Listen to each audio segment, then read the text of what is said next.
everybody, it's Wootini from GayGamer.net, here with another one of my video podcasts. This week, I love this shirt, by the way. This is one of my PAX East purchases. I don't know if you can read it on YouTube video quality, but it says, "I was gaming before you were born," because that's how I feel sometimes. Everybody here, all these kids growing up on their Xboxes and PlayStation 3s and whatnots, and you forget the Atari 2600. It looks like garbage now, but that's all we had back then, and it was amazing. Well, mostly. But I thought this t-shirt was hilarious, and that's why I bought it, even though it's a little size too big for me, because it was the only one they had. I'm sort of just delaying, because I didn't buy any new games or start any new games, but I did finish a game. Literally, minutes before I turned on this recorder to tape this week's entry, I finished Mass Effect 3. I thought I was going to finish it yesterday, but then it didn't quite happen, because what I thought was, okay, the final battle is like 10 battles long, so it becomes an epic struggle. And so today, I finally finished it. And I was going to be like, well, no, I'll just wait and finish it later, but then I didn't know how many more battles there were, and I'm like, well, it might just be another half hour or an hour, or it might just be 3 hours, I don't know. And if we hadn't gone to see the Hunger Games this afternoon, finally, then I would have had 2 more hours that I could have played earlier, and then I could have digested before I had to talk about it, because it's literally minutes ago. So all the complaints about Mass Effect 3's endings, I can now go and read what everybody's complaining about, because I want to see if they're complaining about the same thing that I would complain about. Well, I have 2 complaints, and I'm going to keep this wicked vague for any of you who have not actually completed these games. As with all Mass Effect games, you make choices throughout. Every game has at least 1 or 2 of these really major changes. Do you want to wipe out this entire species? And you're like, ooh, I'm going to save my game and think on that for a little bit, and then I'll get back to you. And it's certain things that, you know, they won't have an immediate effect, but like in the next game, you have to think ahead and think, well, might I need that species in the next game in the series? Because that might factor into it. So, obviously, at the end of this game, you're going to be faced with a choice.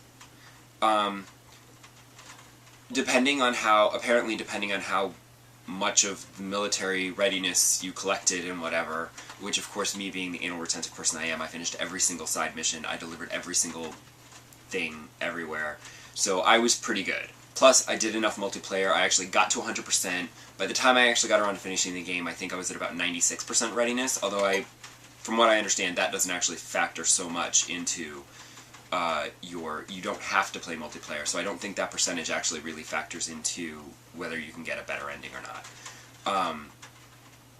As I understand it, the more you bring to the final battle, the more options you will have on how to end things. The problem that I had was I was faced with 3 possibilities, none of which I liked.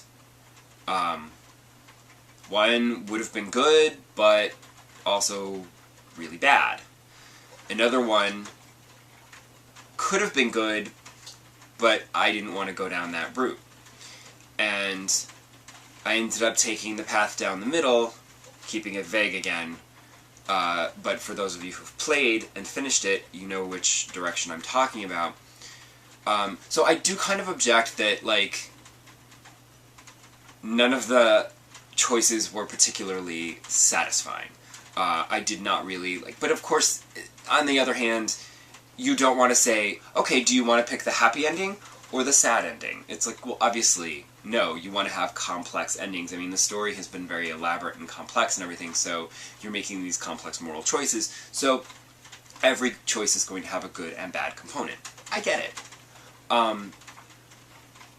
You know, and I would have had no trouble sacrificing Shepard's life to save the galaxy. That's kind of what I was expecting to happen in the end of the series. I did not expect Shepard and Kaidan to be retiring on a beach somewhere, getting married, and running a cabana club or something. You know, like, that's just not how this series was going to end. It was going to end epically, and with lots of sacrifices and whatever, but So I get that you have the moral choices. I just wasn't crazy about my choices that were presented to me. But I bit the bullet, finally made a choice. I had to pause the game and think about it for a bit.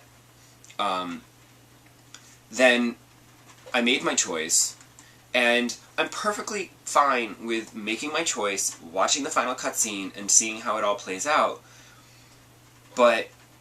And I don't know if the other two choices, if I'm going to have to go on YouTube and look them up, because the choice that I made, my ending cutscene was like a minute.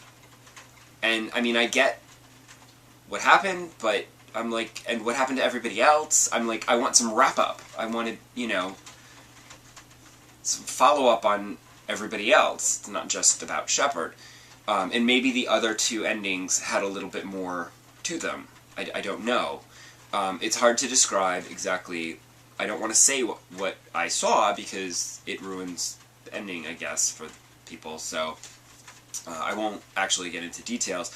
I was just very surprised at how short that cutscene was. Then there was like 3 hours of credits, and then there was another brief, like, minute or so epilogue, and then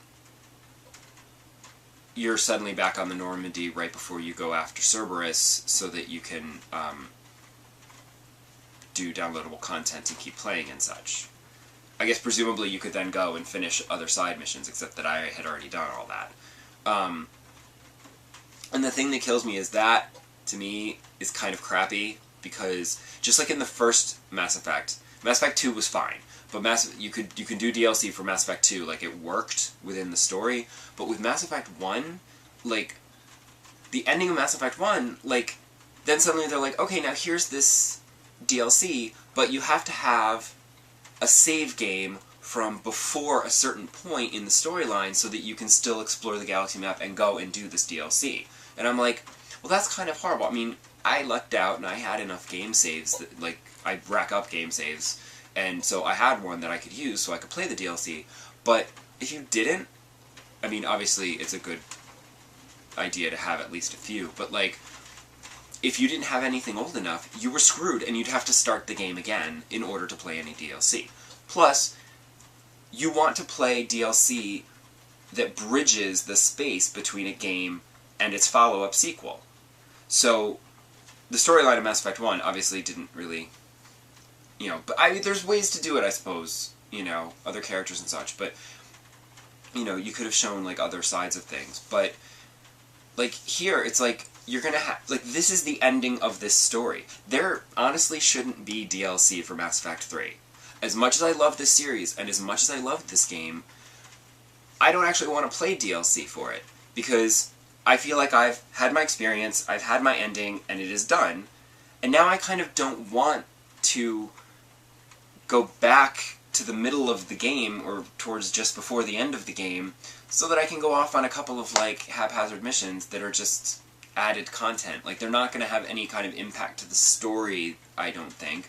So, I mean, I can't imagine they're going to have that much impact on the story, because it's just DLC. So, I don't see the point. I mean, I played some DLC before, and the Mass Effect DLC, it's like, okay, this was a fun little mission, but, you know, it wasn't that big of a deal, and it also was not worth the money that they were charging for it. So, I don't think I'm going to buy any DLC for Mass Effect 3. I think I'm going to say, and they're done, and seen. You know, we're through. I maybe, at some point, I have plenty of games that I still need to play and finish. There's more games coming out that I'm going to want to play and hopefully finish. So, my dream of going back to play a male Shepard, and do all the Renegade choices, and just play him as a complete dickwad. Because I always play Paragon, because that's just my personality, and I always go for the nicer approach, except for in certain cases where someone needs to get a bullet in the head, so then they get the right trigger, Renegade. But I was going to play it as a guy, and play it a whole different experience, make whole different choices, and do everything differently, just to see how it all turns out, and so that I can romance Caden, because Caden looked really good in his boxer shorts. I gotta say, commendable rendering from the graphics department at BioWare on the Caden in the boxer shorts character. So I would love to have a skin of that to play with. Caden would be on my squad all the time. That's if I had a PC and could hack something like that. I play on Xbox, so whatever. Got distracted. I wanted to play a male shepherd so that I could romance Caden and get some hot man-on-man action there. But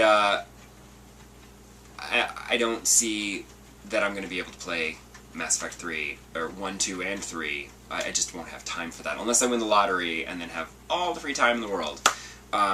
So I'm probably not going to get to see the other endings, but if I did play it again, that's when I might consider getting the DLC, because I can play it within the course of the game, you know, and it would be fine, because you would just do it as yet another side mission on your way to the grand finale. And maybe by that point you could pick them up a little cheaper, because honestly a lot of the DLC missions for games, I find they're just too expensive. They're not really worth the price. But yeah, I mean, now I want to go and read what everybody was complaining about. So maybe next week I'll have some more thoughts on Mass Effect 3 and its ending, and I'll check out what the other ones are, I guess, and we'll discuss. But I still need to digest. I'm just disappointed that it was so brief, and I don't feel it was very. And it's done. That's it. And I'm like, no, I want more wrap-up, more drama. Like, what happened to everybody? You know? I mean, maybe that's what they're planning on doing for the DLC, is giving us DLC that'll tell you where everybody ends up, you know?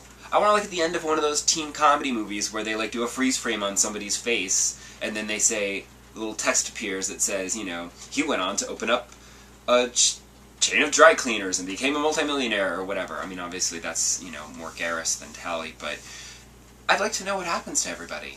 Because I don't think they will do a Mass Effect 4. They shouldn't, because this is pretty much the, you know, end of it.